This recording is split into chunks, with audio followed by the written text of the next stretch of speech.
নিশ্চয়ই তোমাদের বন্ধু তো আল্লাহ, তাঁর রাসূল ও বিশ্বাসীগণ যারা বিনত হয়ে নামাজ পড়ে ও যাকাত দেয়। সূরা মাইদা আয়াত ৫৫।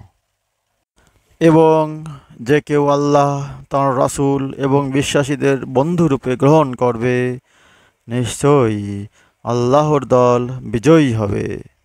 সূরা মাইদা আয়াত ৫৬।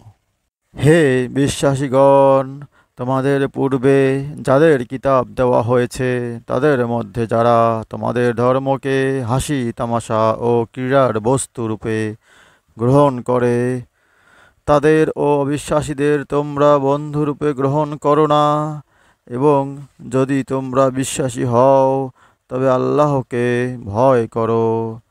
আর তোমরা যখন নামাজের জন্য ডাকো তখন তারা ওকে, আজানকে, হাসি ঠাট্টা ও ক্রীড়ার বস্তুরূপে গ্রহণ করে, কেননা তারা সেই সম্প্রদায় যাদের বোধ শক্তি নেই। সূরা মাইদা আয়াত ৫৭ এবং ৫৮। হ্যালো বন্ধুরা, লাইক ও শেয়ার করো।